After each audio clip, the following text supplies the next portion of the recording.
পাকিস্তানের আরও একবার ফেস লস হলো বলা যেতে পারে। কিভাবে ফেস লস হলো না, নিরাপত্তা পরিষদে একরকম কোণঠাসা পাকিস্তান।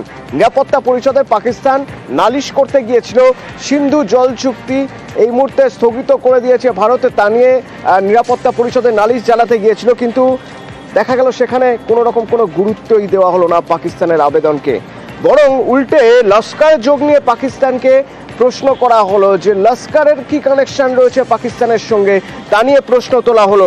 এবং মিসাইল পরীক্ষা নিয়েও সমালোচনার মুখে পাকিস্তান। নিরাপত্তা পরিষদের অস্থায়ী সদস্য পাকিস্তান, সেই পাকিস্তান যখন পেহেলগাঁও হামলা নিয়ে সমালোচনা যখন চলছে, সে সময় যখন পেহেলগাঁও জঙ্গি হামলা নিয়ে যখন কথা হচ্ছে, তখন রীতিমতো অস্বস্তিতে পাকিস্তান। মৈত্রেয় রয়েছে আমার সঙ্গে। মৈত্রেয়, একটা বিষয় প্রথমেই জানতে চাইব, নিরাপত্তা পরিষদে একটা আলোচনা, সেই আলোচনার জায়গা থেকে পেহেলগাঁও প্রসঙ্গ উঠবে খুব স্বাভাবিকভাবে, কিন্তু পেহেলগাঁও প্রসঙ্গ তোলার জন্য সবচেয়ে বেশি জোর দিয়েছিল কারা? পাকিস্তান। কারণ পাকিস্তানের এই মুহূর্তে সবচেয়ে বেশি চাপের জায়গা হলো সিন্ধুর জল চুক্তি বন্ধ করে দিয়েছে ভারত। দেখো, একেবারেই দুটো বিষয়ের কথা কিন্তু উল্লেখ করতে হয়। পাকিস্তানের তরফ থেকে আলোচনার জন্য দাবি করা হয়েছিল নিরাপত্তা পরিষদে, এবং তারা জানিয়েছিল যে সমস্ত সমস্যার মূলে হচ্ছে ভারত জম্মু কাশ্মীর যে কনফ্লিক্ট, সেই কনফ্লিক্ট। বরঞ্চ এই নিরাপত্তা পরিষদে যখন আলোচনার কথা ওঠে, তখন ইউএনএ পাকিস্তানের যিনি স্থায়ী প্রতিনিধি, তিনি কিন্তু পেহেলগাঁওয়ের কথা কার্যত এড়িয়ে যাচ্ছিলেন, এবং সেই সময় দাঁড়িয়েই কিন্তু তাকে কিন্তু সমালোচনার মুখে পড়তে হয় পেহেলগাঁও হামলা নিয়ে। এবং যখন তারা সিন্ধুর জলবন্ধকে রাষ্ট্রসংঘে সামনে তুলে ধরে সেটাকে একেবারে অ্যাক্ট অফ ওয়ার হিসেবে একেবারে উল্লেখ করতে চেয়েছিল পাকিস্তান, সেখানে তাদেরকে নিরাপত্তা পরিষদে সরাসরি লস্করের যোগ নিয়ে পাকিস্তানকে প্রশ্ন করা হয়, পেহেলগাঁও হামলা নিয়ে তাদেরকে। এই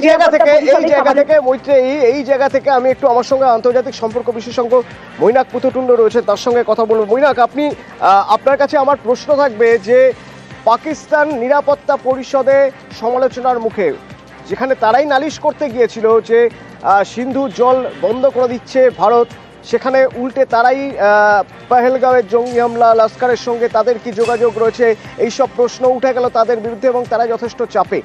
এতে আমি যদি একদম সাদা বাংলায় দেখতে চাই, এতে আখেরে ভারত কতটা সুবিধা পেল, বা পাকিস্তানের এই নিরাপত্তা পরিষদের চাপে থাকা ভারতের জন্য কোন জায়গায় অ্যাডভান্টেজ, কতটা অ্যাডভান্টেজ?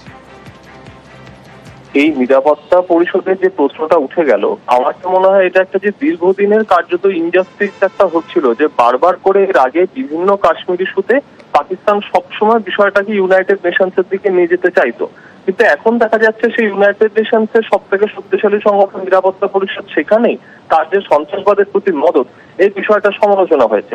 এবং আরেকটা জিনিস এখানে ভারতের জন্য পজিটিভ, যে এই যে সিন্ধু জলবন্টন যে চুক্তি, যেটা বর্তমানে স্থগিত করে দিয়েছে ভারত, এই সিন্ধু জলবন্টন চুক্তিটা সেই সময়তে কিন্তু আমেরিকা এবং বলতে গেলে ওয়ার্ল্ড ব্যাংকের একটা বিপুল প্রেশার সে সময় ছিল, যার জন্য সেই চুক্তিটা ভারত করতে বাধ্য হয়েছিল, এবং এই চুক্তিটাতে পাকিস্তানের একটা অন্যায্য লাভ হয়েছিল এই জলবন্টনের বিষয়।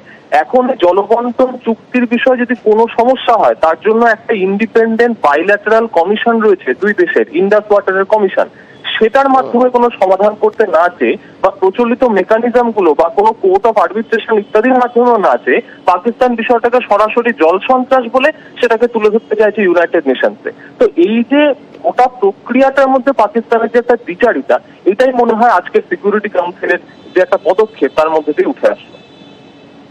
ধন্যবাদ।